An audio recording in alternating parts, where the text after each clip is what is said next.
I'm Sally Reyes, your team member of the Sergeant at Arms.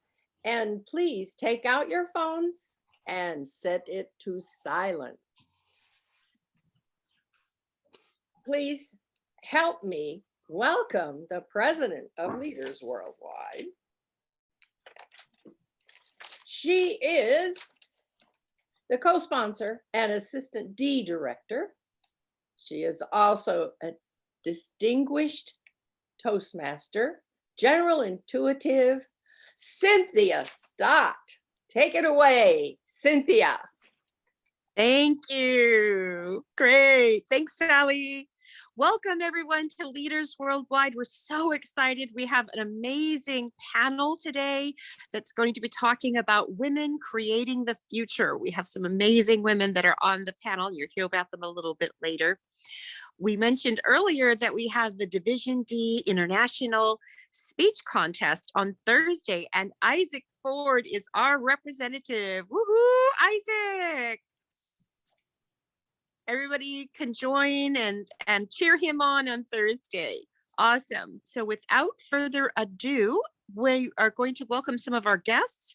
Let's see. So Anita, can you unmute your mic and quickly share who you are? Sure. As you can see, my name is Anita. I'm a business owner from Bangalore, India. And luckily, my work also happens to do with a lot of speaking because I'm in the coaching and training business. Super excited to be here, and a special hello to you too, Cynthia. Awesome. And you're one of our evaluators in the Speechcraft group. Thank you so much. And Akshay, you're also an evaluator in the Speechcraft room. Is he here? Yes. Hello, everyone. I'm Akshay. I'm from District 98, Mumbai. I am currently working as a researcher at Tata Consultancy Services. Apart from this, I love to collaborate with fellow Toastmasters around the world. Looking forward to this meeting, and I'm super excited to be here. Thank you, Cynthia, for inviting me. Great. Thank you. And Linda, do we have other guests?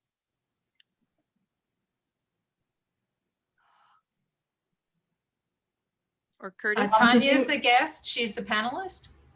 Oh, right. Tanya. Hello, I'm welcome. I'm excited to be here with this group. You're a powerful group of people really committed to elevating, like leveling up worldwide. And so really excited to have this conversation today. Great. Thank you. Welcome. Did you welcome Doug Mills? No. Hi, Not yet. everyone. Hi. I am Doug Mills, and I am visiting from the tropics of Anchorage, Alaska. This is actually my first venture out of Alaska into the virtual Toastmaster world. And there's no better place than to come than here for my first try. So be gentle with me. And I'll be here. Welcome. Okay. And then we have Bonita. Hi, Bonita. Hi, I'm Bonita Banducci. I am from the Silicon Valley area, specifically Hayward. Where I live, and I teach at Santa Clara University in the graduate engineering program there. And it's really a pleasure to be here. Great to be able to come back. I gave a speech a couple months ago, and thank you very much for welcoming me back. Welcome, Bonita. Great. And we have Steve Tadai. Hi, Steve. He's a dignitary of a past district director. Hello, my name is Steve Today, and I'm a member of 3 Toastmasters clubs in the East Bay. So Alameda Tongue Twisters, the esteemed Oakland 88, and Toastmasters Leadership Club, and I'm glad to be here at tonight's meeting. Welcome. Thank you for coming. Any other guests? That's all I see. Vijaya. Yeah, you can. Hi, you can call me BJ. BJ. Hi, BJ. Hi, everybody. Nice to see you all. Thank you for having me. I am a Toastmaster. Actually, I'm from Boston, but I'm visiting my daughter in Utah. So Now, with this lockdown, I am truly enjoying traveling around the globe. I was in Cairo, I was in Italy, I was in Tanzania, I was in Minnesota. So any club definitely a that foreign country. gives my timing adjustment, I would like to go. And I'm looking forward to today's meeting. A lot to learn. Awesome. Welcome. Frederica is a guest. Frederica. Yes, I am. Yes. Good evening, fellow Toastmasters, esteemed guests. My name is Frederica from the island of the Commonwealth of Dominica, District 81. Ooh. I belong to 2 international advanced clubs, but I have 2 homegrown ones. But my real club is Nature Isle Toastmasters Club in Dominica. Great. I enjoy taking the virtual flights. So one of my real pastime is traveling around the world, looking at new people, networking, getting some more experience and some more learning to take back to my clubs. Great, great. And are you friends with DTM Rosemary Sweeney? Yes, we're from the same club. Oh, awesome. She's bringing so many people from Dominica. Welcome. Right, so that's her job. And Frederica, it looks like you didn't sign our guest registry yet, so I'm going to put it in the chat if you would do that for us. No, it's right there. I'm going to complete it for you. Oh, you're working on it. Okay, great. I'm working on it, yes. Thank you so much. We appreciate it. All right. Okay. Without further ado, I'm going to introduce our Toastmaster, and that's a change. The Toastmaster for today is going to be Kathleen Hill. Please welcome Kathleen. We are very sorry to miss Emmanuel Ojewumi, but he is a little under the weather, and so we'll ask him back as soon as possible.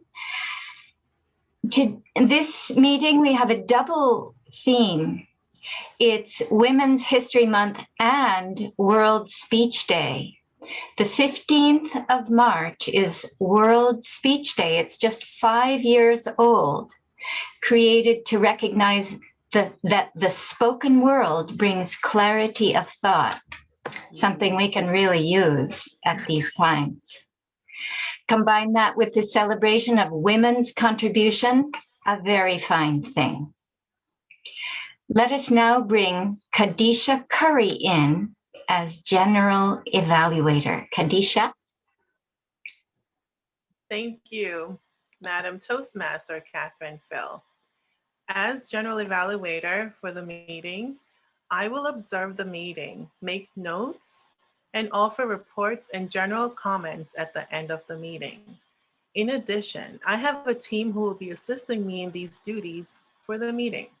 I'd like to call on one member of my team to describe her role. Please help me welcome Madam Timer Rosanna Artreya. Greetings, Madam General Evaluator, fellow Toastmasters and guests. As timer, I will time the table topic speakers, formal speeches, and the evaluations. I will also alert each speaker of the time they have left using the green, the yellow, and the red cards, which denote specific times remaining.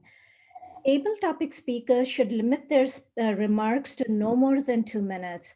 At 1 minute, I will raise the green card. At 1.5 minutes, I will raise the yellow card. At 2 minutes, I will raise the red card. Those giving speeches should limit their remarks to their specific speech times.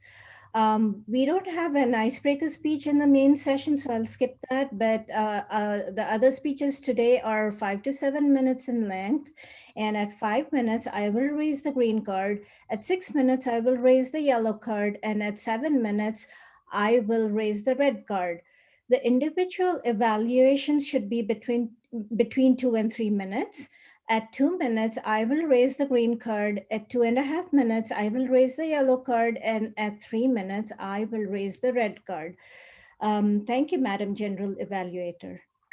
And can you let our panelists know what indication you will give them? I have spoke with Linda, and we are doing it in segments of 7, 7, 5, 5, 5.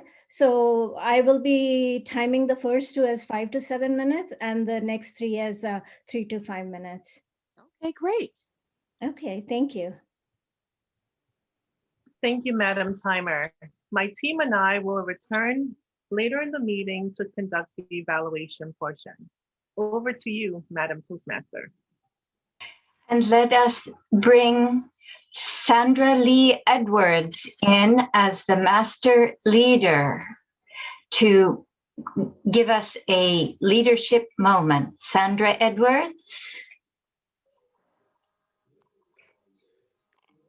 You're muted, Sandra.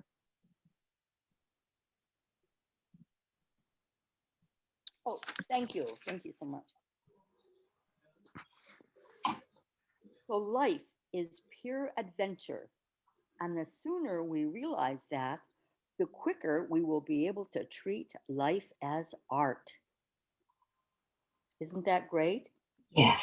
That is a quote of Maya Angelou's. She was an American poet, a storyteller, an autobiographer, and a screenwriter, dancer, and civil rights activist. An inspiration. Here are just a few facts about Maya Angelou. She was born Marguerite Johnson in St. Louis, Missouri on April 4, 1928. And her most famous work, I Know Why the Caged Bird Sings, deals with her early years in St. Louis and Stamps, Arkansas. When she was 6 or 7 years old, she was raped by her mother's boyfriend, who was then murdered. Believing that her uncles were responsible, she chastised herself for telling anyone about it. So she just stopped talking for 5 years. For 5 years. She came back to speaking when someone finally convinced her of the beauty of literature and language. When Robert Loomis, who would become her longtime editor at Random House, first asked her to write an autobiography, she declined. Well, Robert called her again. You might be right not to attempt autobiography because it's nearly impossible to write autobiography as literature, he said. Almost impossible. Miss Angelou, I'll start tomorrow. As a civil rights activist, Maya worked with Dr. Martin King Jr. and Malcolm X. And President Clinton chose Miss Angelou to read a poem at his first inauguration in 1993. And President Obama awarded her the President's Medal of Freedom in 2011. In fact, Maya was awarded over 50 honorary degrees before her death on May 28, 2014. Another familiar quote of Maya's. Well, I've learned that people forget what you say, and people will forget what you did, but people will never forget how you make them feel.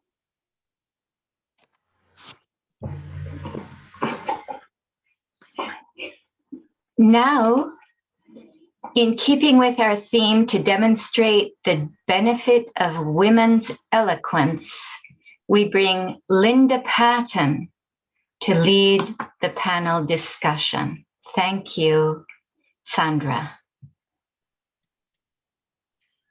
Thank you, Kaplan. And as I introduce my fellow panel members, I would like Curtis to spotlight them with me.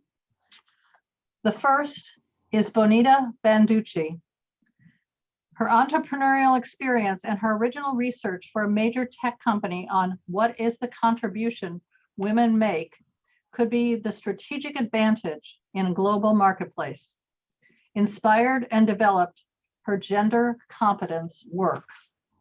She's worked with companies across the country and teaches gender and engineering in Santa Clara University's graduate engineering program. Her work causes breakthroughs in self-awareness and how different mindsets, cultural lenses, and competencies of people of the full spectrum of gender contribute value. These skills for collaboration and higher collective intelligence promises to fulfill the UN Women's Planet 50/50 project to realize the UN Sustainable Development Goals by 2030 by effective 50/50 representation of men and women at every decision-making table. Welcome, Bonita. It's good to have you back.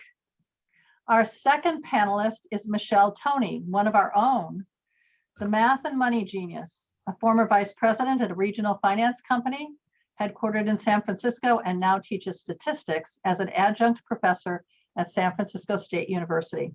She holds a bachelor's degree in mathematics and statistics and a master's degree in organizational management with over 2 decades of experience. She started when she was 2 at data analytics and project management at Fortune 500 companies such as Wells Fargo, Kaiser Permanente, and Visa. Michelle is also an entrepreneur who owns an online travel business and is the co-owner of a mobile bartending service and an independent wine ambassador.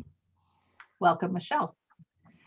And our third panelist is Tanya Bunger. No, Monsef, executive coach and global consultant. Tanya's vision, not Hedda, Tanya, thank you. Tanya's vision is a world in which every individual operates from their full potential. As an executive coach and business consultant, she designs leadership training, leads workshops, provides one-on-one coaching, and facilitates conversations for clients around the world with a focus on gender equity. As an internationally recognized leader, she speaks boldly about the power of leading from authenticity as a way to create harmony in the world. She has a background of 25 plus years of Silicon Valley high tech, startups, academia, and nonprofit business success in the arenas of finance, marketing, and strategy.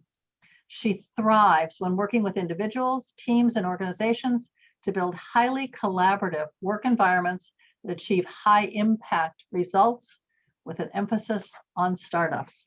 Let's welcome our 3 panelists to the stage. Ladies, the topic for today is women creating the future. And the first question that I would like to ask you all is, what type of framework would need to be created to take our place and to be more sustainable in that world? Let's start with Bonita. Thank you, Linda. And in your introduction, you already began to introduce the framework that I am so committed to and so inspired by.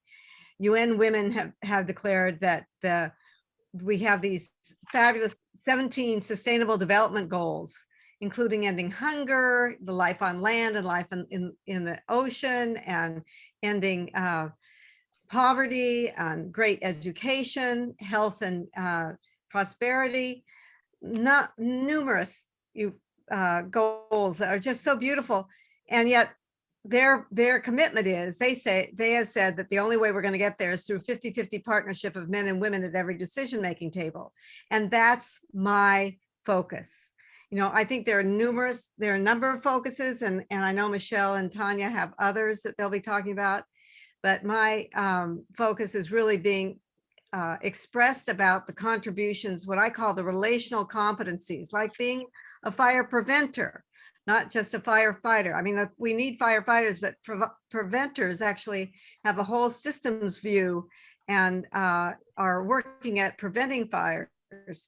But that's often invisible, and we need to articulate that. So my whole framework has to do with naming these competencies and providing a partnership with men and women because of their understanding of the value of what women bring. Thank you, Bonita. Tanya, how would you address this question? Well, I love what Bonita said, and I think underlying what she said is that we need systems and we need a framework that is going to work for both men and women. And I think, really, and even this year, I think has really shown us that it's no longer about the individual anymore. It's really about the collective, and it's not a zero-sum game. So I think there's, sometimes reluctance that, if I put women in power, like, well, where is it going to happen? And I think really what we need to understand is that we're all in this together. There are statistics all around the world, both US and the corporate world, on boards, internationally, showing that bringing women into society, having them contribute at a meaningful way, and as Bonita said, in really decision-making processes, actually benefits everybody. And so for me, it's really looking at the core systems and frameworks that we have that really were set up by men for various reasons historically, but now need to shift and morph to really invite the presence and leadership of women to come forth. Fantastic. Thank you so much. And that was a great tie-in to Bonita's as well, and yet taking it beyond that. Michelle, you've got the money and magic side. What do you say about this framework? Well, to me, it means more of an initiation. We have to have something to start with when it comes to a framework. And with some type of initiation and understanding what the relationships that Bonita and Tanya is talking about, to me, I think that's more of a start. Once we understand what those relationships are, let's understand how to start, where to start with the framework. And once we have an understanding on what that start is, then we can build from it. So for example, when as for women who want to understand what men are doing, as far as their status or how to get to making more than 68% or 68 cents of the dollar, we want to make more than that.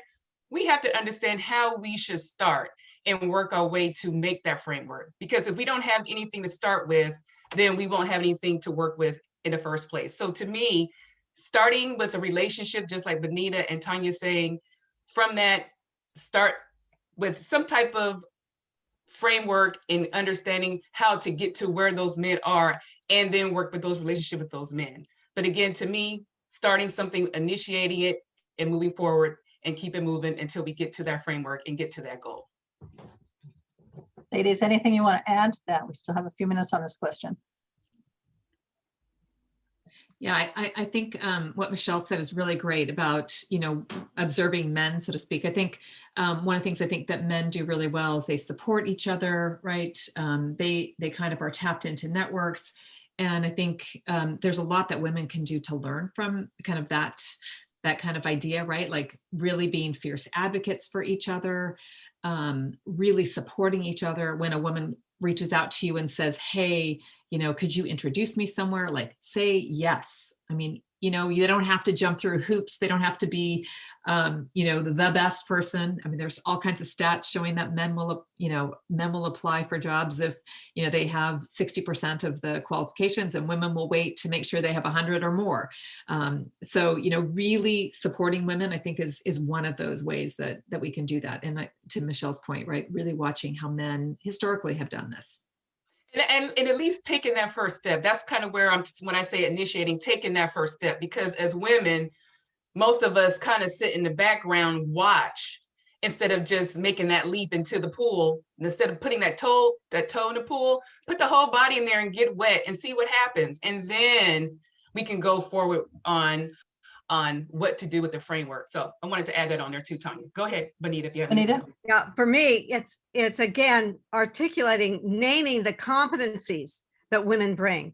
What my favorite story is about Carol Bartz at Sun Microsystems in my original research, who said that she was second in command at Sun, and she liked to prevent fires by looking at all the ramifications of a given issue rather than just prioritizing. And for this, she was considered to be not a team player because the men didn't understand what she was doing. And that's where I am an advocate of both men and women understanding this different way of looking at the world, where you're connecting the dots and seeing much more strategic thinking that is being interpreted as being scattered and all over the place, getting into other people's turfs, installing the action because it's more complex, rather than for the value that it has in anticipating and planning a strategy before things become a fire. And I love Tanya's comment about the fact that we as women wait, until we know 100% of the job. We won't apply for it. We won't even look at it, much less consider taking it.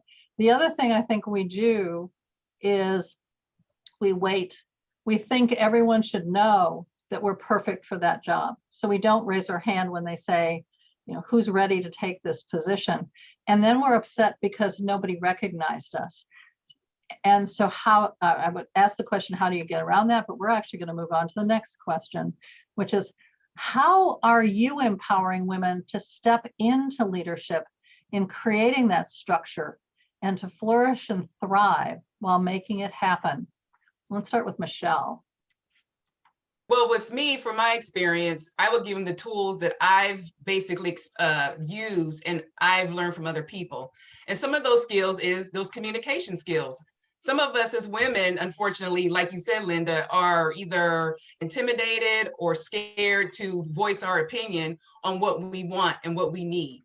And I think communication, clear, articulate communication, Bonita had mentioned, is key. So to me being empowering, letting people know communication is something that just needs to be done.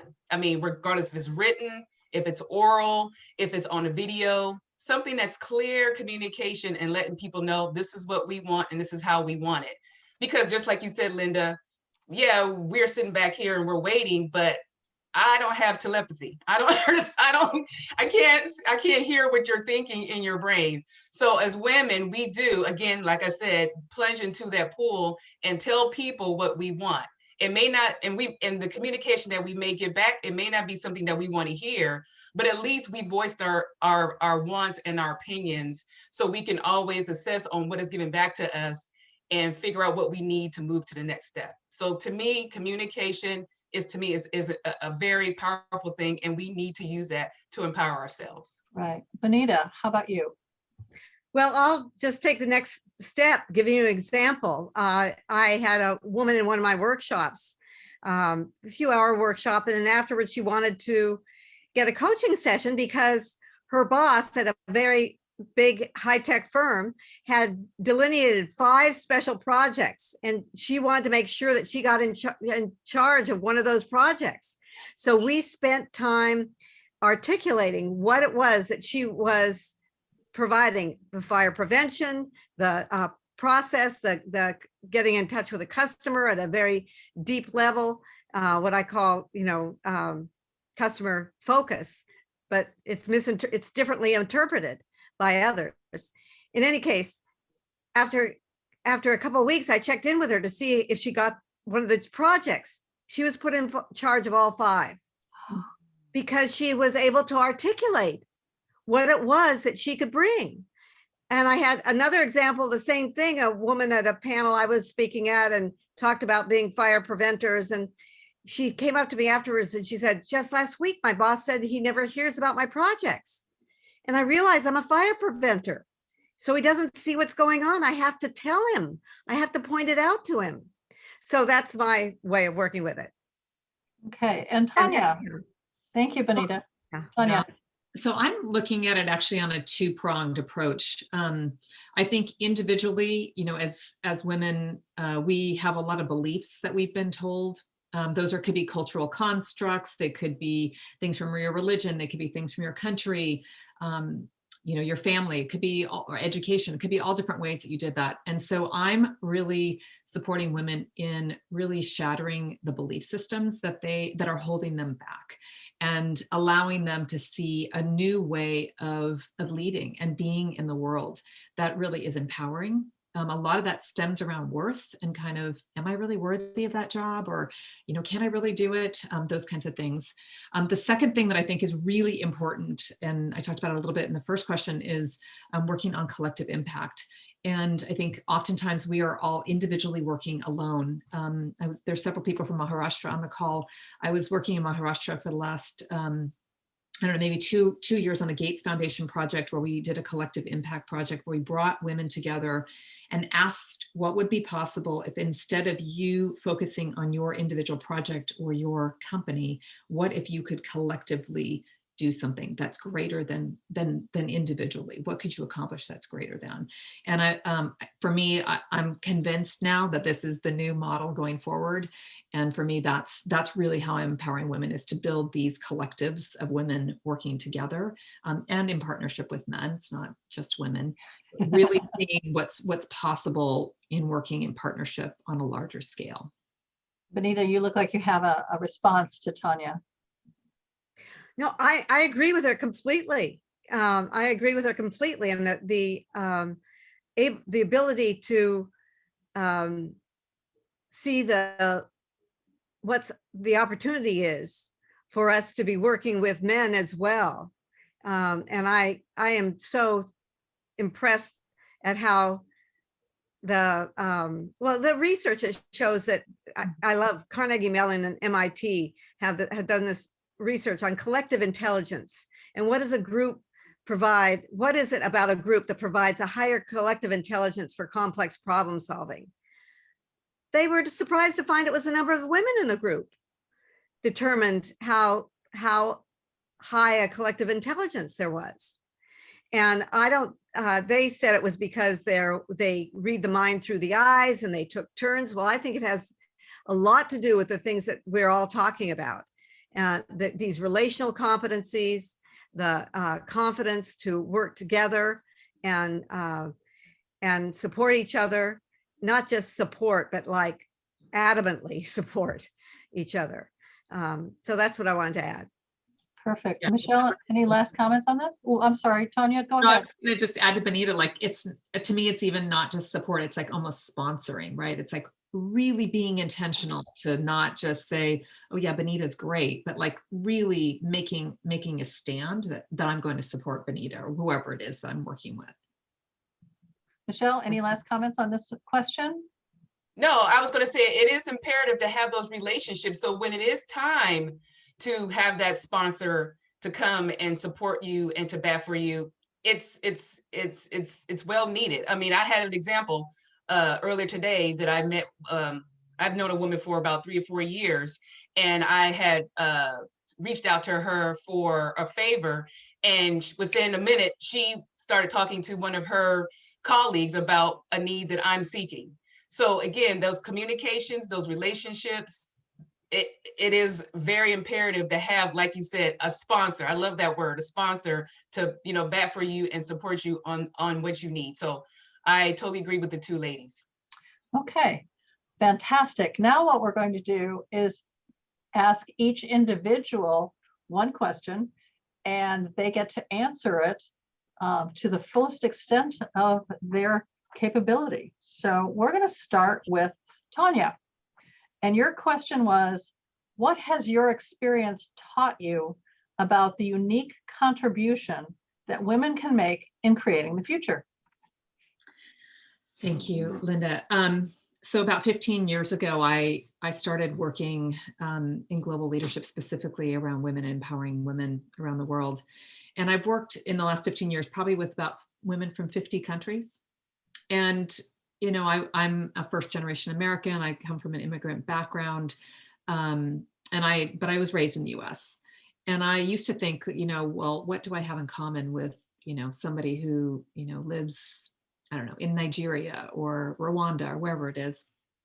And what I've come to realize is that that we're all the same, right? That we have a unique competency, to use Bonita's word, that we bring, a unique contribution that we have in the world.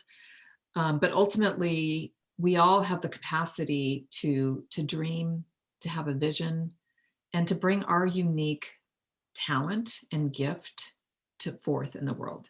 And it's not just the possibility. To me, it's like an imperative. Like we need this beautiful mosaic or tapestry of all these unique talents and and gifts that people can bring in the world. And I think that women specifically have been undervalued, and we still see it today. Whether to use Michelle's quote about the gender pay gap in the United States, to talk about lack of representation, in government in the United States and also globally. To look at the family structures that are set up to actually have women, be in this role that's very limiting, right, and doesn't allow them to have their full expression. And I think what I've learned is that we all have a dream, and oftentimes women are not even asked that question. So my favorite leadership question I'd love to ask someone, or my favorite question, like networking question, is, what makes you feel alive, or what brings you joy, and what do you care about? And really getting connected with someone on a deeper level. And I think if you can get that at that level, and you can afford people the opportunity to actually ask that question, anything is possible. Okay, Bonita or Michelle, would you like to add on to Tanya's beautiful presentation about what's important in your experience? Anything in your experience that you'd like to bring forward? I'll add it to what Tanya had mentioned. It's basically my why. Why am I here? What is my purpose? When I say that, it's more of service. What type of service can I provide to the people that I know, who I'm around with, and the new people? Because you may never know who you're going to walk next to or listen to, and may get some information that may help me, that will help you. So to me, your why, your purpose is something is just something that makes you want to get up every day and do, and make sure that whatever service that you provide can help somebody else, so that person can help with somebody else and maybe help you. So again, emphasizing and always thinking about your why, to me, is something that people should really recognize. And I love the fact that Simon Sinek's book, Start With Why, is so key. Of course, my favorite is Leaders Eat Last, and there's a long story behind that. But I think both of those show that sense of, if I know my why, I know my purpose, then I can truly help others. Bonita, did you have a last comment? Well, I'll just say that it was 20 years ago that I created a purpose in life. My purpose was to empower men and women to create a world where every child, woman, and man had the opportunity to live a healthy and productive life, a life of dignity, meaning, and purpose in harmony with nature. Now, that's a long purpose, but that's what's amazing about the sustainability goals, the UN sustainability goals. They're all there. And it was so beautiful for me to have it brought forth in this world, and where gender partnership is the key. So I wanted to share that. And I think it's really important for people to have their purpose in life as a mantra, and to be able to share it. And I love your purpose in life, Bonita. It's long, and it's fully encompassing. And I think that's what makes it so powerful. And any just last comment, Tanya, on your question? No, I think, I think we have such a limited view of what we think is possible. And I mean, even myself, right? Like when I first came into this work, I like, well, I don't have anything in common with and I think if we can if we can realize that we really only know just a very small percentage of what's really possible. And if we can open our minds up to, listening to other people, to listening to experts or people that are really steeped in areas, I think anything is possible. Great. Thank you so very much. All right, moving on to Michelle, who has the next question. What are 3 important personal financial lessons you want to share with the folks now to prepare for the future, and why?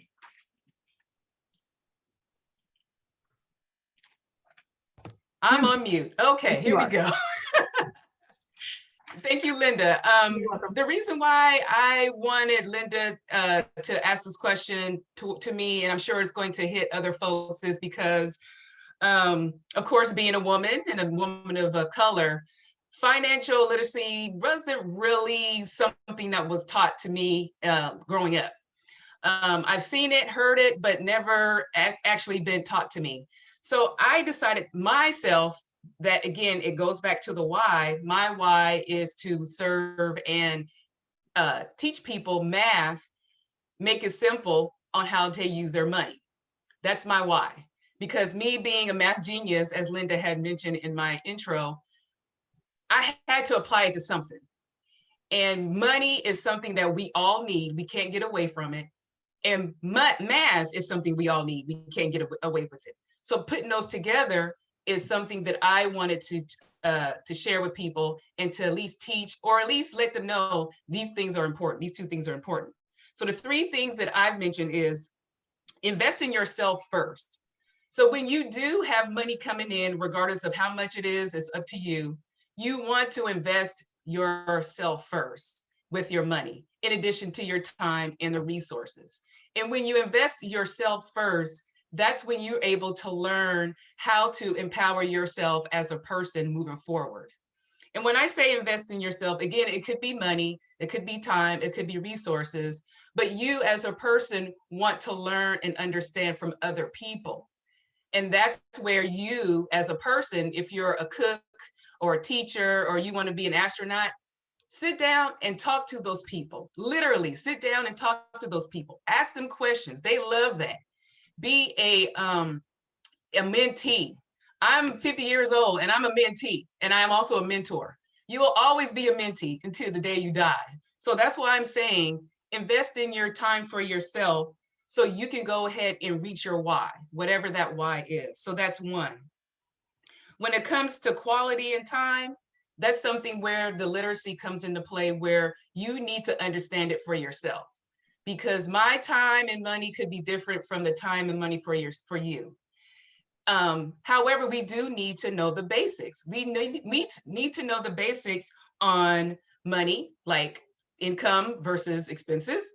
We have to understand how to make money in different ways besides just a job, because you're not going to get rich by having a job. There's other ways.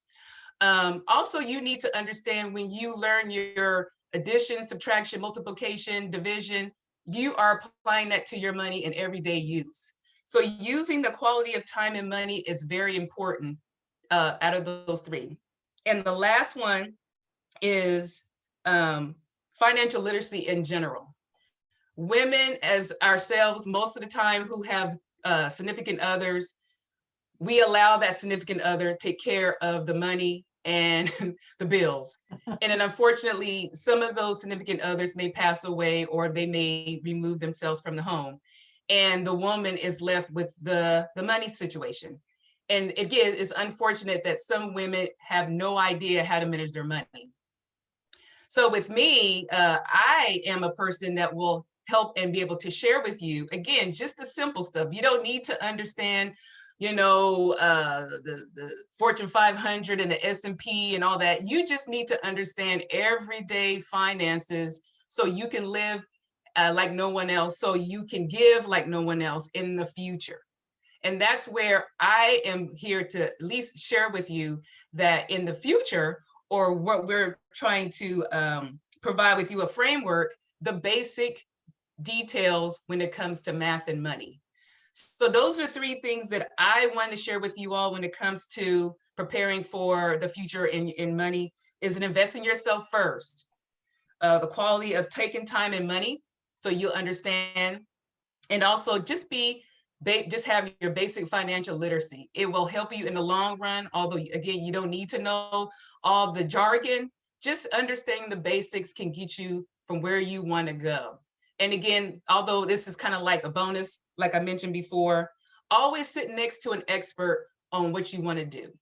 If you want to become, like I said, an astronaut, you sit next to that astronaut and you talk to that astronaut until you get to what you wanted from that astronaut, and probably beyond. So that's my takeaway on this panel. And if Bonita and Tanya want to add on to it, and Linda? Go straight ahead. Actually, we can't because your time is up. But thank you. That was great. And actually, I think it's one of the things that scares most women is dealing with money. It's something we turn over to our husbands or our boyfriends or whatever very easily, and then we get shocked when they're no longer with us. Bonita, we're going to have you tell a story. You've said that attending the UN World Conference on Women in Beijing was the tipping point for your commitment to women's leadership worldwide. Would you share a story from that that still resonates for you today? And when was that conference, by the way? 20 years ago. Actually, no, 25 years ago. We're celebrating an anniversary, but it's 25 years, not 20 years. It was 1995. And I have so many stories from there, I'm gonna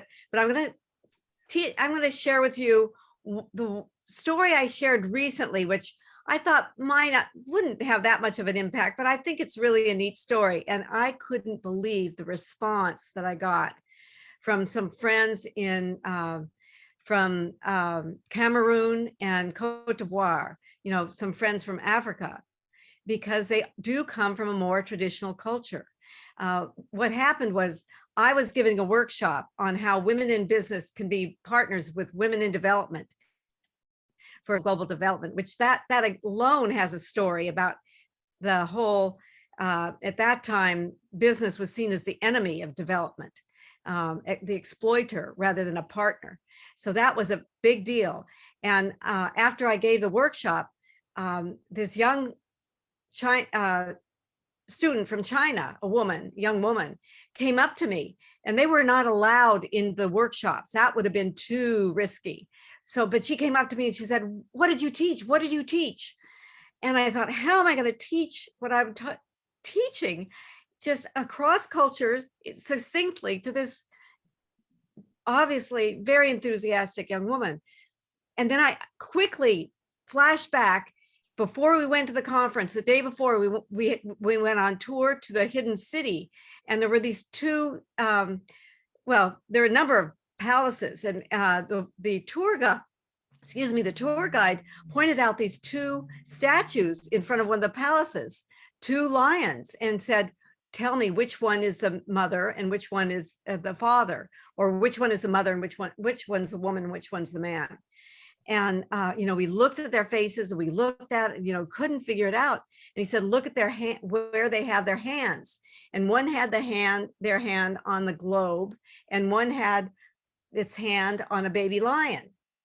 And so quickly I translated for this young woman. I said, how we see that men, we think traditionally how men go out in the world and solve the world problems, and how women are at home and they do all these many things for the families, and they're doing so many different things at once for the family. And she said, "Yes." I said, "Well, I'm teaching that in today's world, when we're becoming more interconnected and more like a family, we need women's thinking on the world problems." And she looked up in the sky and she said, "This is new thinking. I've never thought like this before." And it was so amazing. And then telling this story with my friends from Cameroon, again, the women and the men, their jaws had dropped, because it's so traditional that the women stay in the kitchen. That's where the domain is, even though they're also bringing water and planting food and so many other different things, and obviously taking care of the children. But that idea of being able to see that was breaking a mindset like that, just telling that story. So I'm telling it more often now, and it's great to tell it to you now. Okay, thank you, Bonita. Tanya? Can I add one more thing? Because absolutely. Actually, in terms of the framework I talked about and naming the relational competencies, a lot of people say, "Oh, well, women bring to business is caring." And I was on a panel last week where one of the women leaders said, "We bring caring." And to me, this is an example of often the traditional way of seeing caring is it's from the house, it's from family, it's not professional. But to be able to turn that into language that shows that it's systems thinking, it's fire prevention, it's so many different things that that's the way of shifting the mindset from this is a family thing to this is definitely professional, definitely political, etc. Okay, thank you. and it's sort of interesting because the feminine way of leading is influential, and so it's collaboration, community, cooperation, creativity, those kinds of things.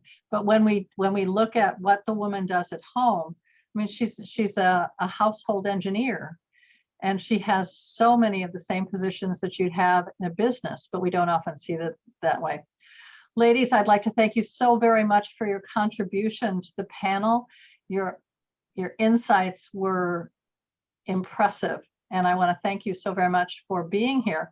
We now have 5 minutes to look at the chat and see what questions we might have from our individuals. VJ says, your inspirational collective effort to bring out women is vital. I work in a male-dominated department, and I felt the same as you said. And for Michelle, oh no, hello, where is it? Michelle, you're perfectly right. I see that all around me, but I learned myself and am better off now. Very true. Carolyn Douglas says there's a mindset towards success and being about to accomplish what you want to do. Okay, any other questions from the group?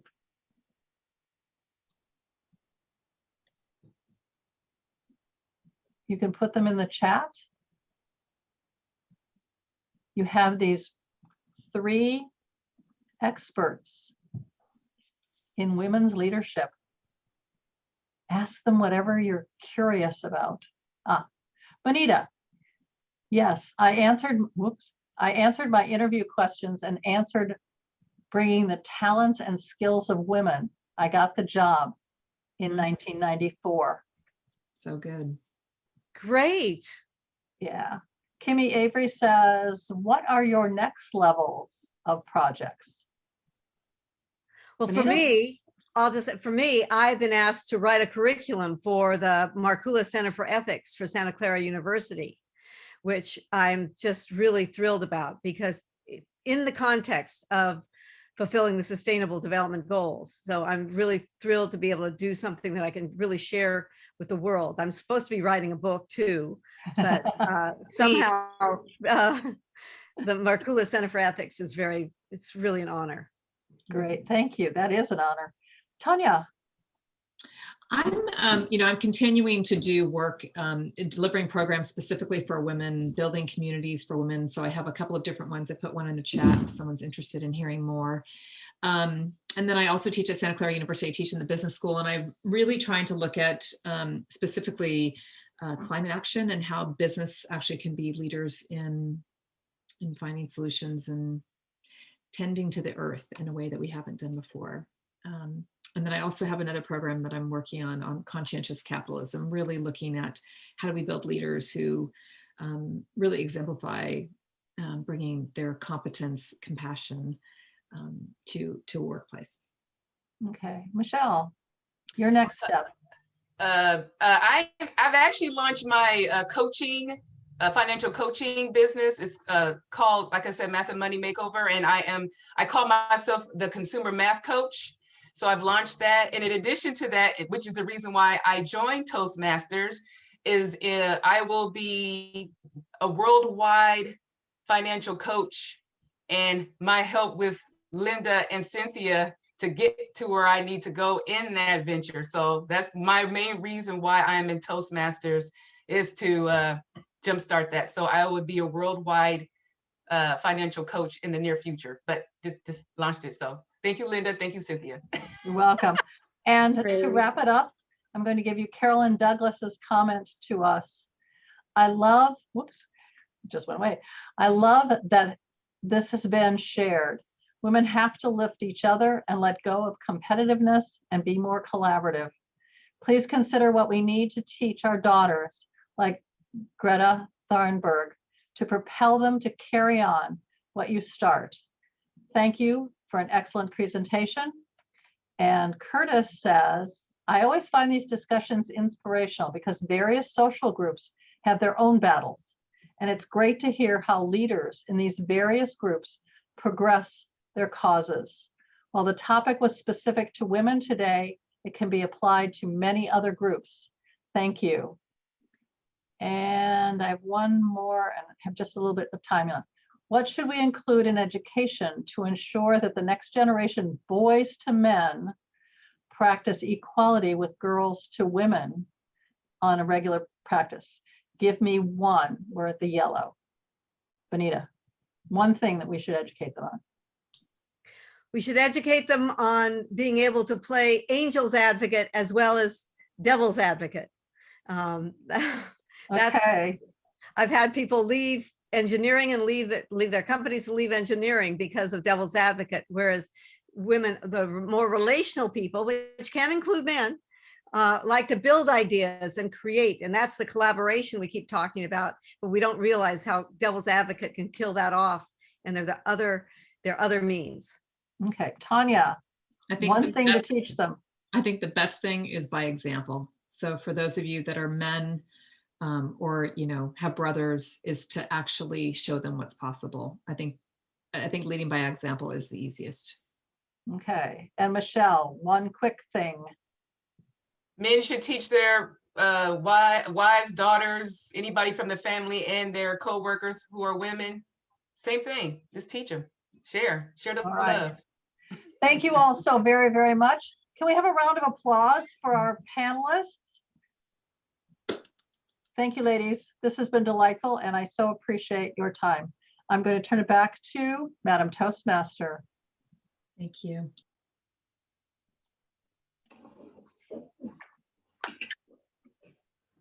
Oh, actually, Madam VPE, who's the same person. March 29th will be the 5th Monday, and therefore we will not have a meeting. And then on April 4th, we will have a special plenary from Sarah Khan, and that we will have fewer functionaries and fewer roles to fill. So I will send you some canapes for you to choose from for future meetings. But perhaps President Cynthia Stott, would you like to tell us about Sarah Khan and what we have ahead of us? Yeah, and do we have any roles open for that time? No, I didn't find any roles open for that meeting. Okay, great. So Sarah Khan is an Indian-born Muslim American that lives in Los Angeles, and she does what's called peace mongering, like fear mongering, but for peace. She's an amazing woman. She's been on Toastmasters International magazine cover, going out to 355,000 people. And then she was recently in the magazine article for Toastmasters again as one of the 5 most inspirational women. And she's been in Forbes magazine, and her TED Talk has over 19,000 views. So it's very special, big celebrity. She's going to be doing a 45-minute keynote address and a 15-minute Q&A. So it's going to be more like a workshop. And so we're just going to have one speaker, our beautiful DTM Rosemary Sweeney, and we're going to have no speech crafts that day. So come and everybody will join in together and learn a lot from Sarah. Thank you so much. How exciting. I will be there. I'm going to enter the roles that you might take interest in, and let's get to the break so that we can catch up for a late start. I wonder, how do you all feel about taking a 3-minute break rather than a 5-minute break? Yeah, I think that's good. We'll put the timer Is on. that good with everyone? Yeah. All right. Challenge. I may not be back in time. Okay. We'll wait for you. Yes. Okay. 5 minutes, please, Rasana. On the timer. Okay, great. And Linda, did you get Elle as going into the speechcraft? She came in a little late. I want to make sure she gets at the speechcraft.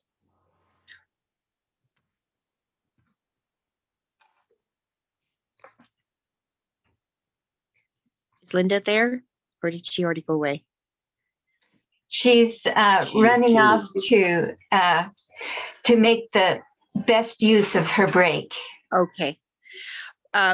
When she comes back, we need to remind her.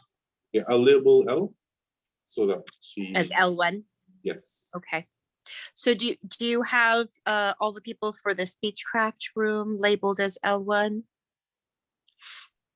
They were all labeled at the beginning of the meeting, so once no one left and came back, we should be good. Great. Thank you.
Time's up.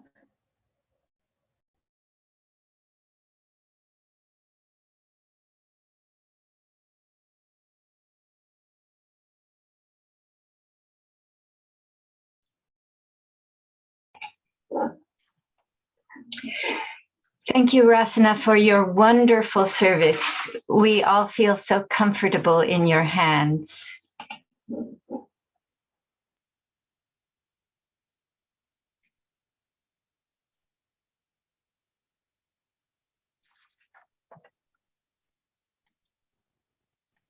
Great. Is everybody back?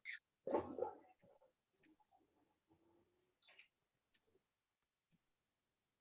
think Linda has to take a minute to move all the participants in the speechcraft room into the room. Okay, I have a question for all before I do that. Currently, I have the following people going into breakout rooms. If there's anyone else who wants to go into the breakouts, I would like to know. Elle Ballard, Michelle Toney, Sally Reyes, Aksha Singh, Isaac Ford, Anita Jaya Kumar, Michelle Petacolis, and Sandra Edwards. If anyone else, Hedda, do you want to go into a speechcraft room? Okay, thank you. Anyone else? If so, shout out with your name. Speak now or forever hold your peace. Okay, then we're going to go. Cynthia, what time do you want us back now? 7:45. Okay, you guys are going to be finished by 7:45? Because that's only half an we will hour. be. I think. Okay. Yeah, maybe 7:50 then.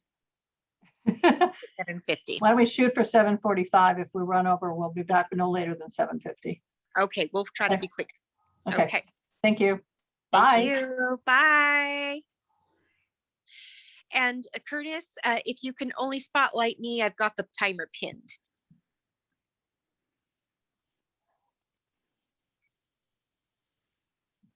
Are you there, Curtis? Oh, yeah. Yes, that's fine. That's fine.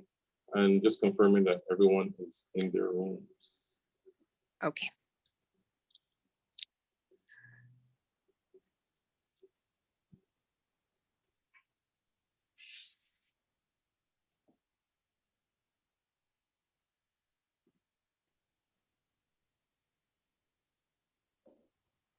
Oh, I see.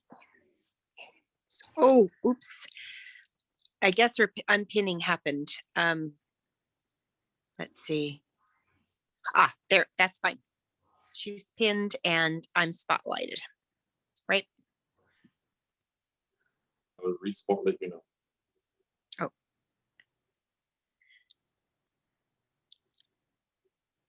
Ah, wait a second. Okay, try one more time on spotlight me. And then let me pin her. Okay, she's pinned.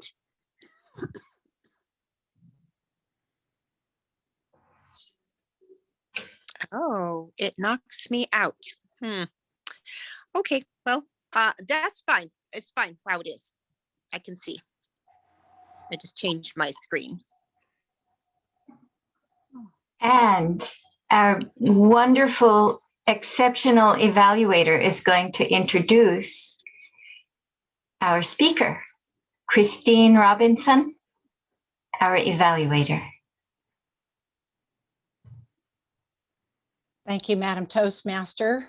Lucky me, I get to evaluate someone who's a wonderful, fabulous speaker. So how about that? It's a match made in heaven. And it says here, I'm to describe the Speaker's Path Project title and introduction. This particular speech of Cynthia's comes from the Persuasive Influence Path, Level 3. She is to inspire her audience. And I understand that for almost 40 years, Cynthia Stott had 5 strong phobias, including public speaking and visibility. She transformed these fears.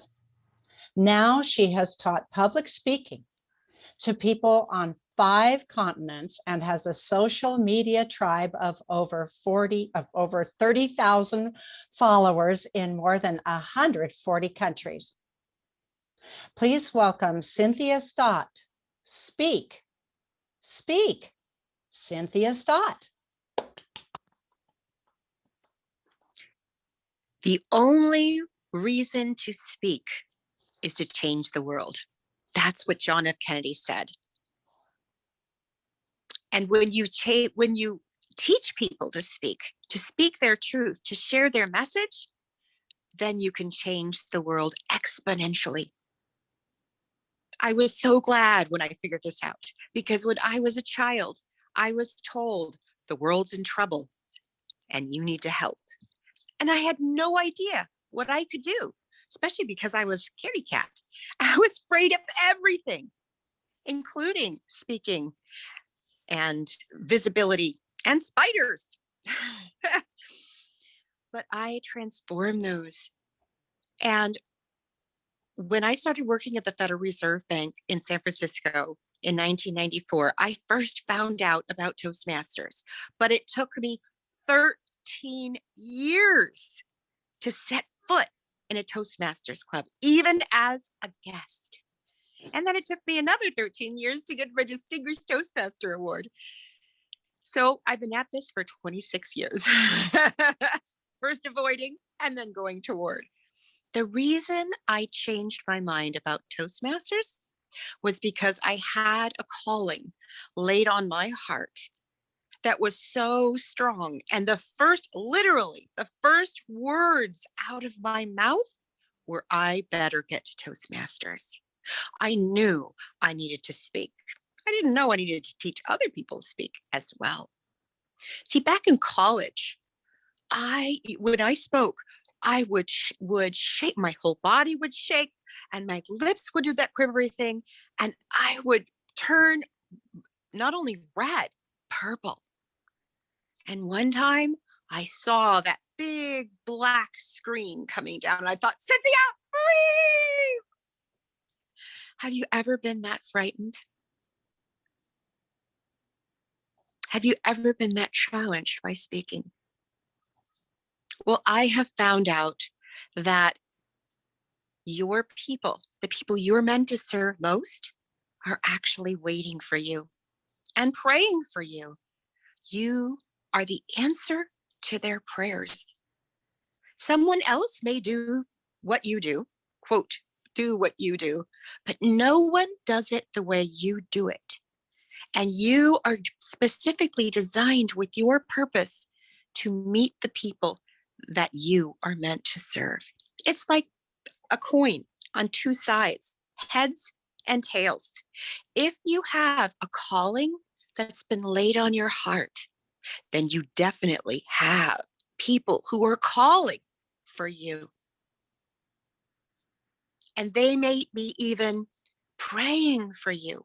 They don't even know someone like you exists with your unique talents and gifts, and even your wounds, the bad things that have happened in your life.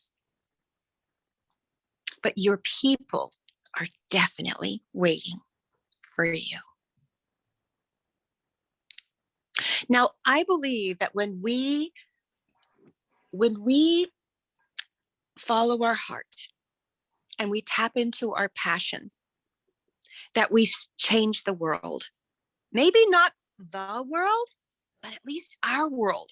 And when we change ourselves and those around us, we do have effect on the world. And how I found that out very specifically was when I worked at the Federal Reserve. I was a discrimination examiner, and I could smell the discrimination in auto lending, but I couldn't prove it because we had too few observations. And so I reached back into my statistics tool chest and I pulled out the student T distribution, which was at that time a very obscure statistical model. And it was actually developed by somebody at Guinness Beer. And that was his alias, student T. So I used that and we were able to nab 2 of the banks. They went to the Department of Justice, they went in the news, and I felt vindicated. I felt, wow, I made a difference.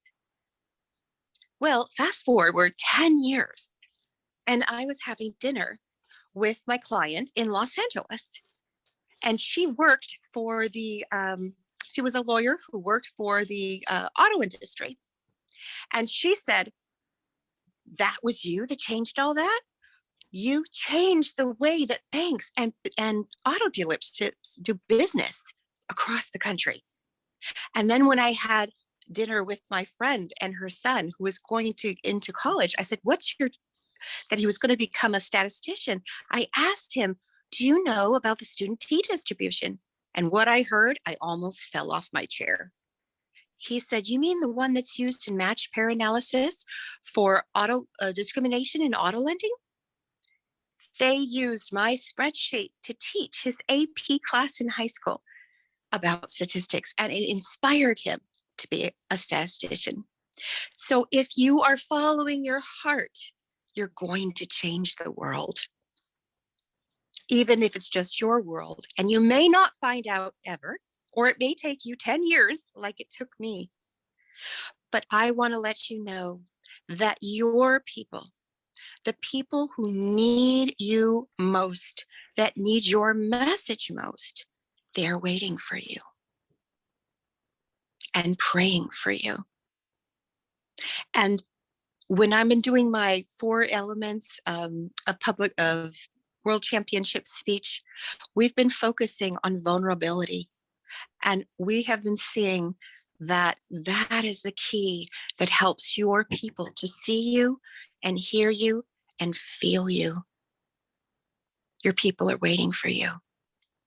Please speak as often as you can. Thank you.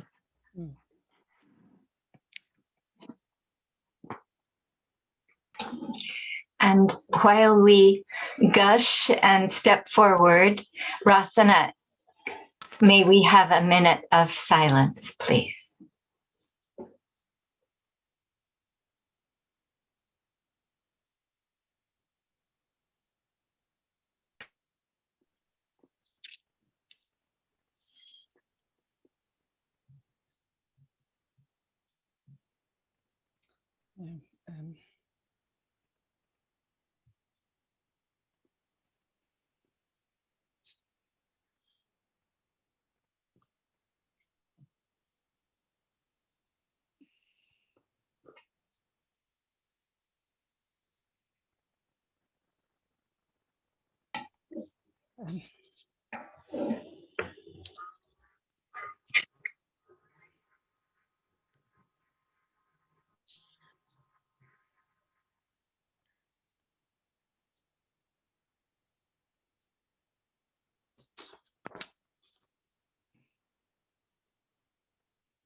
Time's up. Now is our fun session of table topics, and we'll bring the table topics master, Kimmy Avery, to the lectern. Thank you, Madame Toastmaster. Today, we've heard some great speeches and conversations on the panel, and in honor of Women's History Month, this is a really great time to talk about women in leadership roles. It's been my experience, most women have challenges asking for what they need and receiving what they need. So the first question I have has to do with, well, actually, why don't I get my first guest? If volunteers, but guests are always welcome. And who would like to volunteer? Raise your hand. How about Vijaya? Or would you like to go? Would you be willing? I would love to have you. My question to you is, how comfortable are you in asking for help and sort of, let me say this, the spectrum from being a lone wolf thinking you have to do it all yourself, or being the supported queen who has a team around her elevating her to the stars? Where do you find that you fit most comfortably at this moment on this spectrum? Make sure you unmute yourself. And you need to unmute yourself. Thank you, fellow Toastmasters. Where do I find myself in that spectrum? I see myself as a mentor and a mentee. I always think about other people 99% of the time. How can I bring this person up? How can I extend my arms? So I have been in Toastmaster for quite some time, like at least on and off for 15 to 20 years, on and off. So I'm a DTM, I'm a qualified speaker. I have taken all the officers' roles. I have been an area director, area governor. So now I'm thinking my term is over. Let me help other people to come up. That is, it doesn't mean that I'm not stopping learning. I'm always learning. That is why I'm traveling around the globe during this lockdown time. I was in Cairo, Italy, Tanzania, any club that suits me, I'm there just to listen to them. But at the same time, I also sponsored 2 clubs. Now we have 2 clubs going on parallelly, and they're all members, and I'm not in any of the officers' roles because I want others to do it. So it's all about, when I think about myself, it's me, then I'm stagnant. But when I'm helping them out, I'm lighting your candle, you light somebody's candle, somebody lights the 4th person's candle, everything is bright. So that is where I stand. Thank you, Madam Table Topic Master. I love that. Thank you. And what I'm hearing you describe is yourself as a queen who's got a vision with sponsoring these clubs, and you've allowing people to take on the roles instead of feeling like you have to do everything to make it happen. And that's a real gift for people to model and women to model. So thank you for that. The next question, or actually, let me get the next volunteer. Who would like to go next? We've got Steve or Bonita, or those are the only ones I can see right now. Steve, would you like to be? Okay.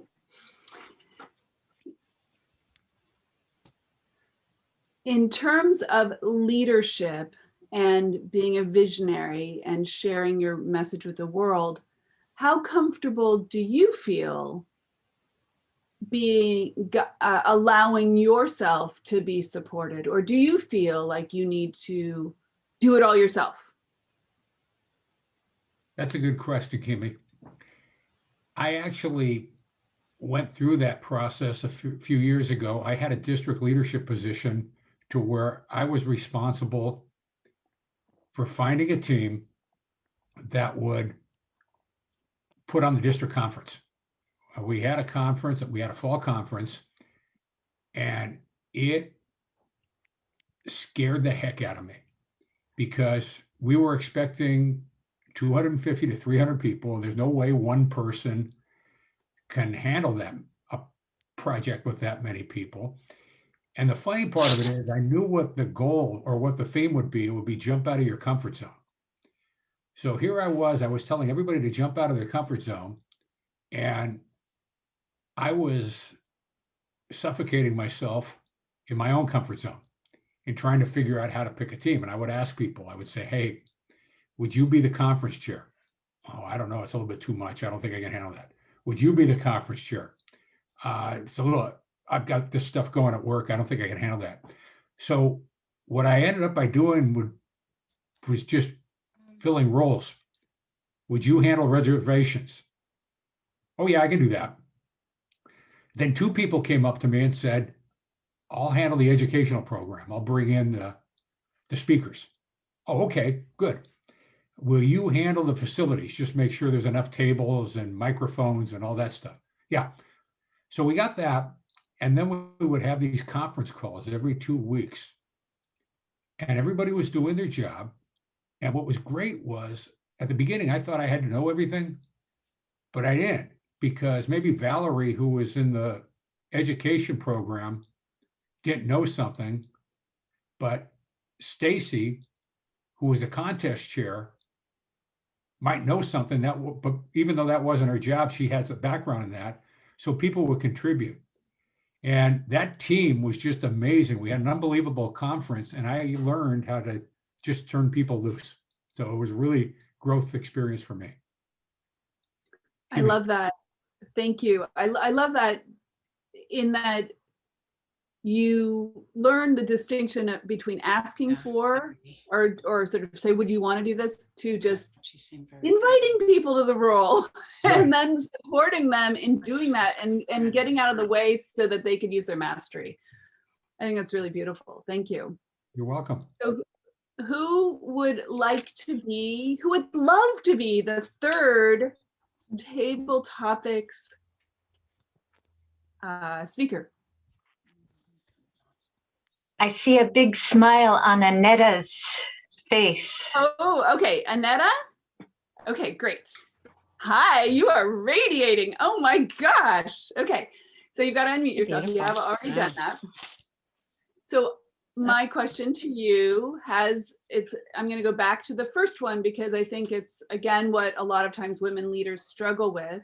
So I'm curious for you, that journey, that spectrum of lone wolf, I think I have to do everything myself, I shouldn't have any needs, to I'm inviting people, as Steve described, I'm inviting people into this leadership role and allowing them to support me in my vision. So where do you find yourself most comfortable in that spectrum? Well, thank you so much, Madam Topics Master. This is an excellent question for me, and I can see the timer, which is good. I am excited about being on that spectrum now, closer to inviting others on the journey, on the vision that I have. It didn't start out that way because I thought, I got this, I'm gonna run with it. Everybody, come on. And I turned around and there was maybe a handful that were with me. And I couldn't figure out why. I thought, this is the direction we need to go. This is going to be good for everyone. Well, what I've learned on this journey is that I'm not the only one with a vision and a great idea. There are others. It just happens to be that I am the one on deck. So I had to learn how to cast that vision. But before I could cast it, I needed to be able to communicate it well. I needed to get buy-in and I needed to get trust. So after a couple of years of that lone wolf, it got really lonely for me. But my ideas were on point. I just had to learn how to communicate them in a way that others said, I'll go with you, Annetta, because it's your time. And then I'll get to step on deck. And that's what I communicate now. Come with me, but guess what? I'm going to go with you when it's your time. Back to you, Topics Master. Oh, what beautiful share. Thank you so much. And I didn't really preface the table topics in that they're impromptu speeches. This is an opportunity whenever we're networking or wherever we're in the world to just, if we're asked a question, to speak eloquently on an idea, whatever comes up. I think you all were just brilliant. My skin's tingling. Back to you, Toastmaster. All righty.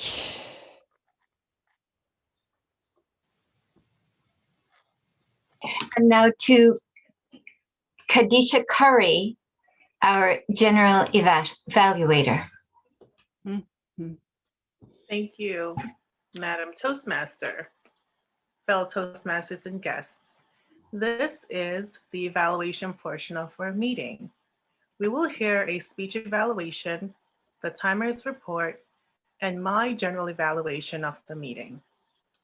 First, let us call on Christine Robinson, who will evaluate Cynthia Stott's speech. Please help me welcome Christine Robinson.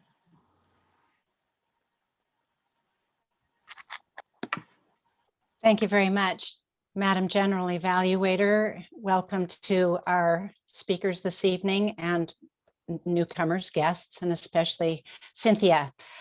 I wanted to say that what I do when I make an evaluation is I take a sheet of paper and I draw a line down the center. And on one side are the things that I like and the other side are the things I'm not so crazy about. And I just follow the speaker. So that's how you'll be evaluated this evening.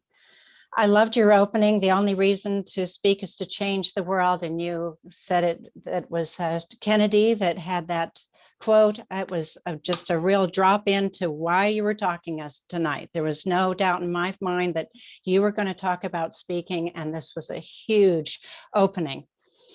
As you were going along, I kept waiting for you to acknowledge Kathleen, our Toastmaster. I think it's important to acknowledge your MC because one, you are acknowledging her. It's the proper polite thing to do. And the other thing is it starts to hook you into the audience. It's not just you alone on the stage, but you with someone else. I would also hook into your audience a little more than you did in this case. You gave your story, which was very moving, but there weren't any moments of, have you ever felt this way? Do you know this feeling? And then when you went into the feelings, I would have liked you to slow down more. That moment of feeling like this, and go ahead and tremble, get into the, the facial features, because I felt like you were trying to, hold it all back. Don't hold it back, get that vulnerability stuff. So I would have liked to have seen that more, but you did slow down with your rhetorical questions beautifully. Just after that, you had a number of questions that you were almost listening, and it was well done. Very good. I love your, what I put sotto voce. You have a beautiful musical voice. I mean, you could read a menu and I would just be, so keep that going. And I also liked how you went from you to us to we. Your structure was great, how it went out. But then you kind of took a little dog leg and began talking about this discrimination story.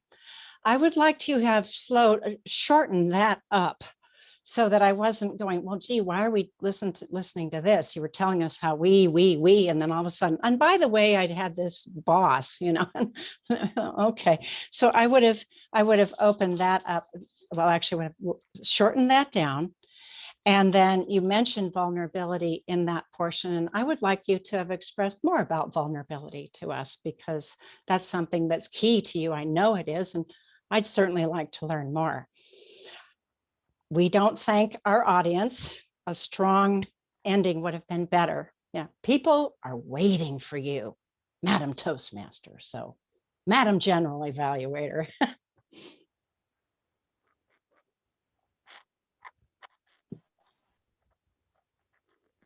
Thank you, Christine. I kind of missed that part. Wonderful. Okay, moving right along, I'd now like to call on our timer, Madam Timer Razana Atreya. Thank you, Madam General Evaluator. Today, the meeting was atypical, so my report is a little different than usual. So we had a panel discussion and we had two questions, 5 to 7 minutes. And the first question was 7 minutes and 21 seconds. I timed the second question at 7 minutes and 8 seconds. And then we had questions for our three panelists, which also multiple people answered. But so each of the questions was 3 to 5 minutes. And I timed Tanya Monsef's at 5 minutes and 38 seconds. Michelle Tomei was 5 minutes and 14 seconds. And Bonita Banducci was 5 minutes and 17 seconds. And the Q&A was a 5-minute Q&A. I timed it at 5 minutes and 31 seconds. And then we had our 5 to 7 minute speech with Cynthia Stott, and I timed that at 6 minutes and 46 seconds. And then we had table topics, and the first person, which are typically 1 to 2 minutes, and I clocked Vijaya Jayaraman at 1 minute and 50 seconds. Steve today was 2 minutes and 14 seconds, and Netta Sally was 1 minute and 47 seconds. And Christine Robinson evaluated Cynthia Stott, which is typically 2 to 3 minutes. And I clocked that at 3 minutes and 18 seconds. Thank you, Madam General Evaluator. Thank you, Madam Timer.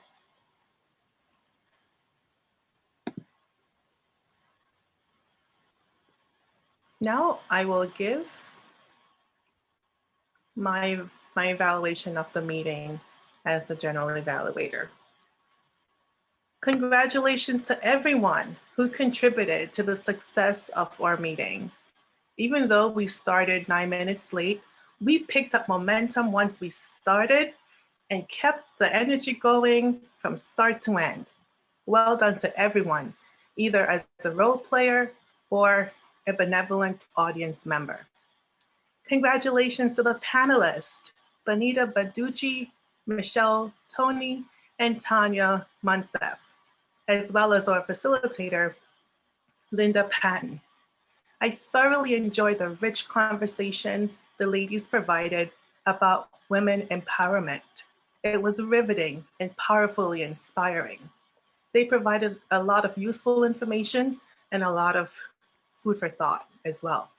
I think that Linda facilitated the discussion with sophistication and style. I like that the questions were posted in the chat for quick reference, and that each question had a specified amount of time. The timer was well aware of the time for each question and kept the discussion and overall meeting on track. Thank you, Madam Timer, Rosanna. Our evaluator, Christine Robinson, did an excellent job. I like the way she started off by sharing with everyone how she takes notes as an evaluator. I thought that was useful because others can learn from her personal style. Additionally, I feel that Christine provided specific examples for Cynthia to take her speech to the next level in the future. Overall, I think our meeting was well done this evening. It was an exceptional meeting. Well done to everyone who made it a success. Thank you. Over to you, Madam Toastmaster. Who's putting on her VPE hat, and she will put the canapes on the plate for you. And I want to quickly try to catch up so that we can honor our wonderful guests simply by reminding us all what we heard from this beautiful, amazing panel, how we look ahead to the architecture of mutual support. And we can do that by looking at the selection of roles to fulfill and stepping up for them. With that, I would like to bring our president to the lectern. Okay. Do you have the roles ready? They're in the chat. Can you read them, please? Yes, we have the, yeah. Well, we have just about everything. We have everything but speakers. So we have the Toastmaster. Okay, what don't we have? What don't we have? We have very little time. I mean, we need the Toastmaster. We need. This is for April 5th? That's for April 19. 19. Okay, everybody's on track now. Yeah. So we have everything really. I mean, we need everything. This is your canapé tray. We need a Toastmaster. We need 2 evaluators. We need a general evaluator, grammarian. We need a timer and the table topics master. And they can email you, right? If they're going to be. They certainly may. Okay, because we don't have much time today. Do we have any roles that we need for April 5th? No. No. Oh, good. We're all filled. So who would like to be a Toastmaster on the 19th? That's a really important role. We'd like to fill the Toastmaster and the general evaluator. Kimmy, would you like to be a Toastmaster? Or a general evaluator? Carolyn's got her hand up. I was thinking general evaluator because I actually haven't done that since I bombed it like 4 years ago. So I'd love to do it. I'd love an opportunity to follow in Khadijah's footsteps. Oh my God, she was brilliant today. Yes. And Curtis, did you say somebody else had their hand up? I'm sorry. Yes, Carolyn was indicating that she wanted a role. Carolyn Douglas? Yes. Can you unmute your mic? It's open. Okay. Thank you. I said I would be the Toastmaster. Awesome. Thank you. And what about a grammarian or table topics? Sally Reyes would like to be the grammarian? You got it. Wonderful. Thank you so much, Sally. We'll have to check if she's speaking or not in the Speechcraft room. Oh. Yeah. And table topics, who wants to do table topics? Okay. Any hands up? Kathleen, do I have a speech that day? Am I signed up for speech? Okay, yes, then I'm not going to be table signed topics. up. You're signed up. Okay. And then also, Sally, you are free to give us all your grammarian wit. Because I'm not listed for a speech on that. That's right. Okay, thank you. Okay, now it's time for takeaways and chocolates. Bonita or VJ, before you leave, would you like to share what you've learned from today? How about you, Bonita? Or taking away with you? Are you muted? Unmute yourself. I just, what I really enjoyed was getting to know you, Cynthia, more through your talk. Mm-hmm. And also just being with Kimmy, we share a lot of kind of work that we do, but also that getting to know Toastmasters more. I got lost. I couldn't see the timer at all. So I realized, I made the suggestion to her that next time you have newcomers or guests, to just do a quick run through of how to pin her so we can see her and what it looks like. I thought she was going to hold up a card. So I learned, and I think it's great, the system that you have. I just didn't know it. But I really, really appreciated being here, and especially hearing you speak, Cynthia. Oh, thank you, Bonita. I'm so glad you joined, and I'm so glad you stayed. Really enjoyed your panel. Yeah. Thank you. Would you like a virtual chocolate? Yes. Great catch. Woo! Yeah. No calories, no sugar. Awesome. Thank you, Bonita. And VJ. Yes, it was an amazing meeting. I truly enjoyed it. And your speech was inspirational. Thank you. I enjoyed it. And the panel discussion was amazing. I learned how to conduct a panel discussion from the facilitator point of view, as well as the participant as a panel discussion person, So Yes. women creating the future is an important topic that always always with me, right from early on when I was coming from India, where women were subjugated. So I was always, that topic was always there, and I wanted to make a difference in women's life. So this was really good program. That is one of the reasons why I attended today. Oh, this topic is my passion. Let me attend. All So, right. beautiful one. Thank you. We Thank hope you you for come having- back. Yes, he's come back. Thank you, Thank you. BJ. You want a chocolate? Sure. Here you go. Oh, oh, yummy, yummy in my tummy. Thank you very much. You're welcome. Thank you, Anyone Bonnie. else like to share their takeaways, what they learned? Looks like Sure, Cynthia. Akshay here. Hello, everyone. I enjoyed the meeting today, especially the panel discussion, which was quite fun. Got to know some interesting aspects and interesting thought process, which I can take back to my club. And whenever I'm speaking with fellow friends who are very keen and passionate about women leaders, I can share these thoughts which I learned today. The speeches were fun, but Linda and Sally, thank you for sharing your thoughts and the message again. Looking forward to being here once again, maybe later next month or sometime. And thank you, Cynthia, for inviting me. You're welcome. Thank you for coming. We really appreciate you being our guest evaluator today. Would you like a chocolate? Sure. All right, catch. Enjoy. Thank you so much for joining us all the way from India. Anyone else want to share their takeaway, what their experience, what they learned? I can't see the hands raised. Steve. Steve is raising his hand. Steve, can you unmute your mic? He is Okay. unmuted. I had a great time tonight. The panel discussion was very enlightening. It was excellent. You gave a great speech, and I really enjoyed the meeting. I'm sorry, Monday nights are usually tough for me, but tonight it worked out, and I'll come when I can. But it was a great time tonight.